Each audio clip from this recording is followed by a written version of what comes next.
Welcome everyone to another episode of Out of Spec Dave, where today it's been exactly 2 weeks since I took delivery of my wife's GV60 from Fairfield, Genesis of Fairfield, and I thought I would take some time while I'm heading out to see my father-in-law on Long Island. I live in Connecticut here, and I'm going to go pay my father-in-law a nice visit. And I thought maybe you could come along for the ride with me, and maybe I could tell you a little bit about what I like about this car, or some of the things that I'm really happy with and things that I have found to be very interesting. Overall, it's been an awesome 2 weeks. I'm really enjoying this vehicle, and let's go for a ride.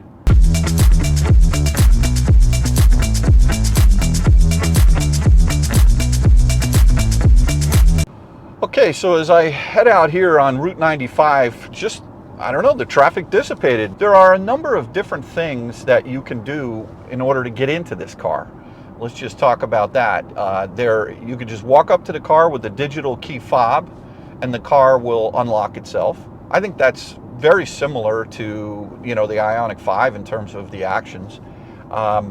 There is now this digital key 2, which is something that the Genesis has just released, but I can't get that to work yet, so that's going to be interesting. They also give you a key card that I can't seem to get to work quite yet either, so I'm going to have to figure that out.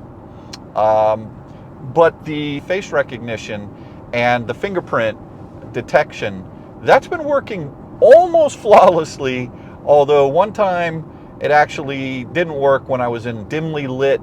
I don't know if it was just me or but I shined the cell phone light on my face and then it opened up fine. I've been reading that no one's having problems with the face recognition. Some people are having issues with the fingerprint scanning. But, it actually kind of sounds like a party trick to have that facial recognition and the scanning. But it actually is, it's come in handy a couple of times. For example, I parked the car in the garage and I went out to get something out of the car. The car was locked. I forgot the key fob. And, I was able to just use my face to open up the car. So I thought that was pretty good. Overall, the build quality of this Genesis GV60 is just really quite phenomenal. There's no creaks, squeaks, or leaks so far, and everything has been in some bad rain. And the tires, it felt solid at speed. It really wasn't hydroplaning at all. Obviously, it's got a lot of weight to it. It's an extremely quiet cabin. And it's a very, very nice place to be. I do hear a little bit of road noise from the tires. I'm doing 65 miles an hour right now, and I hear a little bit of wind noise from the side view mirrors, but I would say it's definitely noticeably quieter than the Ioniq 5. But the Ioniq 5 was not a loud car. That was a very soft, even though it had super angular lines, very soft kind of a riding, quiet kind of car. So I wouldn't say that wasn't quiet. But this is in another league in terms of the cabin and how quiet it is. So I think that's definitely a good thing. The seats, they're gorgeous, but they're firm. And what I mean by that is that when you sit in them, sometimes you see Napa leather seats in some German cars, and they actually have a lot of wrinkles in them, and it looks like it's super soft, supple leather. This is not that. This is a little bit firmer leather. It's kind of like, those favorite pair of jeans. And the day you got them, they were hard, they were kind of tough to get into, but over time, they became your best friend, and they became the most comfortable thing. I predict that these seats are going to soften up over time, but they're super comfortable, but they're not super soft right now. The ergo seat is great on long trips. One of the things I noticed about this seat, this ergo motion seat, is that sometimes you're driving and it just comes on. It's like, you don't even push a button. On the ID4, you had to push a button. The seats, obviously the passenger seat in that car also, this is only in the driver's seat, but the passenger seat would also come on, but they would only go on for 10 minutes. This car, you have settings 10, 15, or 20. And then on top of that, you also have the ability, or for some reason, the seats just start to go on. I don't really know what setting that is. I have to kind of figure that out. The car itself has, in my opinion, the right blend of buttons and tactile buttons and also touch screen type features to it. The Ioniq 5 did not have as many buttons. So in the center console here, you have the back button, the home button, the volume button, all these different buttons. You can go to the menu button. The steering wheel has similar number of buttons you've got, but the way that they have actually delivered this interface, it's kind of like the best of both worlds. In fact, there's a handwriting recognition, there's a dial, almost like in the 7 Series, I think it is, or maybe it's newer BMWs, where you can actually spin the dial if you want to switch stations instead of swiping across on the screen. Or you can actually just touch the top of that dial and swipe across on that because it's touch sensitive. And then if you want to type in the address of a place where you're going to or phone number, it has handwriting recognition. That's pretty nice functionality. So I like that. The app itself is great. One of the features that the app on the Genesis has that I think I'll use at some point, it allows you up to 3 times every hour to look at the surroundings of your car. No matter where you are in the world, you can pull up pictures of your car wherever it is, in 360-degree pictures of it. Not live, not motion, still pictures, and it only allows you to ask for them 3 times every hour. But that's pretty good. The screen itself is very snappy. The UI, it doesn't disappoint. The 3D function on the screen is not only beautiful, so you for setup, but it actually helps you from a contextual standpoint find things if you don't know where to actually get them. The crystal ball, party trick is what I thought it was. It makes me happy when I get in the car every single time. I've changed the colors on it. I don't know. I think maybe I've got it in a light blue color right now. But again, it's got function. So if you see the crystal ball, you know you can't drive away. And if you don't see the crystal ball, you see park, drive, or neutral, you know the car's ready to go. And that was something that I had a little bit of an issue with sometimes in the Ioniq. I would get in, and I thought the car was on, and I would put it in drive, and it just would sit there and stay in park. So this kind of solves that problem in a very elegant party trick kind of way, and I like that, so that's good. When you're in sport mode on this car, the regen is substantially higher. And that's it's because it's got a much larger motor up front, 160 kilowatts times 2 260 kilowatt motors. And the regen itself in the iPedal drive, when you're in normal mode, it's a little softer when you come to a stop. It's not quite as crisp. So, but again, I love the regen in these EGMP cars with the paddles. It's great. I think they're great. The boost button, when you're in sport mode, you hit that boost button, it throws you back. I've only done it once or twice, and it only lasts for 10 seconds. I'm going to be doing some 0 to 60 testings coming up just to see what the difference is. But it clearly is. It throws you back when you hit that boost mode, so it's good. The integration with Apple CarPlay is seamless, works great. I have no issues with that. The heated and cooled seats are very similar as to the Ioniq 5. I'm very much used to them. The steering wheel has haptic feedback, which is great. And I will tell you, yesterday, I think it was yesterday, I went to the grocery store, and I don't know what was on my mind. Probably how I was going to make my dinner and how many minutes I was going to, with Kathy away, how many minutes is it going to take in the microwave to make my dinner? And my mind was elsewhere, and I started to back up, and all of a sudden I hear beep, beep, beep, and the car slammed on the brakes. The haptic wheel slammed, started to vibrate, and a car went flying by. This Mazda 3 went flying by in the parking lot. I actually looked left, looked right before, but he came out of nowhere. And I will tell you that this video probably would not be possible today, because this car would be in the body shop. I mean, it wasn't close or anything like that. And the reason it wasn't close was because that feature with the rear cross traffic. Now, I know that's not, you know, they have that in the Tucsons, they have that in a lot of the lesser cars, and a lot of brands have that. But wow, I really, that thing saved me, and I thought that was a great feature. The placement of the air vents in this car, just finding I think is a little better than in the Ioniq 5. I think they're a little, I don't know if they're higher up, but I definitely feel like I can get cooler in this car than I did in the Ioniq 5. Now in the Ioniq 5, level 1, they have 8 levels of HVAC in these cars. Level 1 was quite loud and quite strong, and in this car, it seems as though they've tuned it a little bit differently, and I like it better.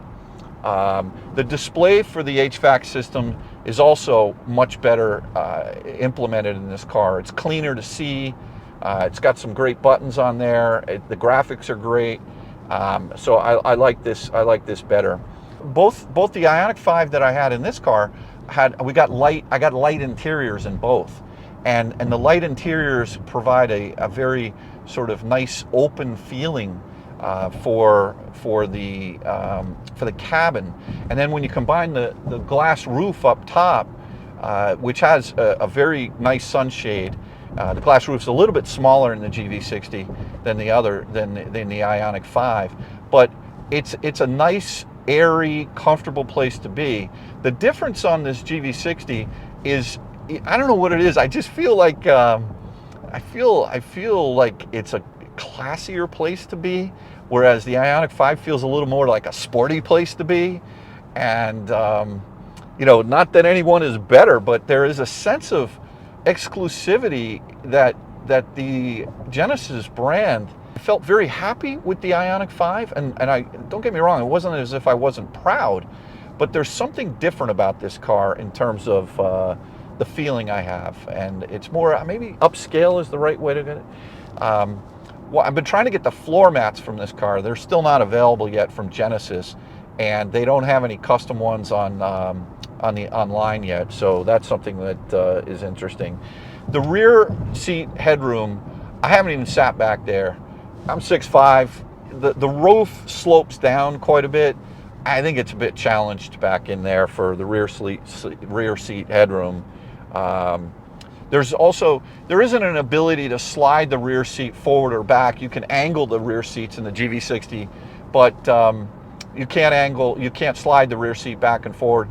Quite honestly, I don't really care. I'm not back there at all anyway, so no big deal. Now the V2, the V2L adapter that allows you to charge things externally. Right now, I'm using the one inside the car, just below the rear seats, to charge up some GoPro batteries, which is very convenient, plugged into an AC port. But the vehicle to load adapter, I actually spent over $600 to get that for the Ioniq 5, and this car came with it, so that was great. I haven't tested it yet.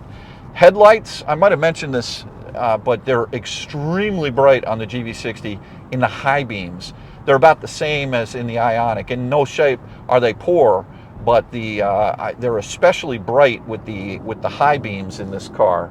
HDA 2 versus HDA 1. HDA is fine in this car. You know, the lane change thing, I don't miss it in this car. I wouldn't worry about it. The scooch feature and the ability to not have cross traffic alert in the front, yeah, those would be nice features to have with HDA 2. I'm sure Genesis will put it back into their cars once they get the parts from from the supply chain issues. I was driving the car recently on the Merit, and I noticed that when I was going around turns, and this is when I was using the ADAS, meaning the lane follow assist and the adaptive cruise together, and basically autonomous driving. And I was finding that the car was slowing down around turns, and I don't like that. And I found a setting, I can't remember exactly, somebody commented on one of the other videos that there was a setting for that I could actually adjust, and I did, and so that worked out really well. That now doesn't do that anymore, which is good. This car has got, we were talking earlier a little bit about the quietness of the cabin, and apparently this Bang & Olufsen, I was about to say Harman Kardon, but Bang & Olufsen system has some kind of noise cancellation system, probably similar to what Bose puts. I can't really tell if that's helping or hurting, but there is a sound settings that you can actually pipe into the car, like futuristic sounds or electric vehicle sounds or a motor sound. Kind of gimmicky to me. I turned that all off. Charging's been super quick. You know, there's no difference really that I can see. Although the GV60 does have battery preconditioning. One of the things I learned about the battery preconditioning though in this car is that it is only to heat up the battery. It doesn't cool down the battery in the hot weather. But in the wintertime, that's going to be very much a welcome feature for this car. Plug and charge. A bit disappointed with that. All right, if you have a Tesla, you just pull up to a Tesla supercharger and excuse the bumps here, but you pull up to a Tesla supercharger, you plug in, it charges, and that's it. This car, the ad on the website says that this car offers plug and charge. It doesn't work. And you know, I would think my ask would be get it to work with at least EA, because at least you have free EA charging for 3 years with this car. Unfortunately, this car doesn't seem to have it. They don't have it worked out yet. There is a little asterisk in the ad on the website. It's not available in all regions. So I hope that's coming soon though, and I will be happy. But overall, the driving impressions of this car are tremendous. This is a very confident, inspiring, safe, comfortable vehicle. It's got a lot of power. It's got this drift mode, which seems kind of like out of character.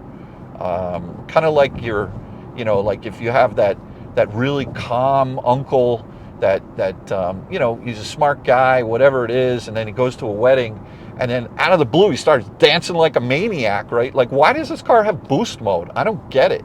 It seems to be completely out of character, and I definitely don't want to give the fob or the facial recognition to Kyle and have him anywhere near a track, because I know he'll test it out and then it will just cost me tires. So I mean, look, this thing's got a tremendous amount of power. We're going to be doing some 0 to 60 times this weekend just to kind of check out the speed, and I look forward to doing that. But the speed is delivered in a classy way. This is a classy package. I love the look of the car. I can't wait for my wife to get home sometime in August to actually see it, because I keep sending her pictures. I keep having her watch my videos. You know, please subscribe, honey. And you know, she's seen the car in person before, not this exact one. But if you're out there in the market for a Model Y or a G, or if you're looking at this type of a smaller type, you know, crossover hatch car, or almost, I don't know, I hesitate to call it sport utility, but if you're in the market for a Model Y, I would very much encourage you to look at the GV60 as an alternative to it. They're hard to get, I know that, but if you can source one, and there are advanced models out there, not just the performance, but you have to keep in mind now, I priced out a Model Y, not even a performance, the other day. The thing's 65 grand. And by the time, if you want white seats, if you want a trailer hitch, it's close to $68,000. And so the performance model here of this GV60, which again, you don't need to get, the advanced model is $9,000 less. That has the 20-inch wheels as opposed to the 21s. You know, you don't get the federal tax credit with Tesla anymore, whereas you do with the GV60. So I would encourage you to look at the GV60, in my opinion, and I've owned a lot of Teslas, and I just bought another one, which I'll be revealing soon. But I love Teslas, but the Tesla seems a bit clinical to me and very minimalistic, Everything about it is awesome. I love the Tesla, especially the Model S. But the 3s and the Ys, when you compare them to this car or the Ioniq 5, I think a lot of people are going to be selling their 3s and Ys for the GV60, EV6, and the Ioniq 5. That's just my personal opinion. I think you're going to start seeing some Teslas out there in the used market, and people are going to be flipping to the Hyundai products. Appreciate you sticking along with me for this short bit of this ride here. Can't wait to see my father-in-law, and I'll catch you on the next Out of Spec Dave video. Thanks again for watching. I appreciate you subscribing, all your comments and your support. I'm doing the best I can, having some fun with this, and I'll catch you on the next episode of Out of Spec Dave.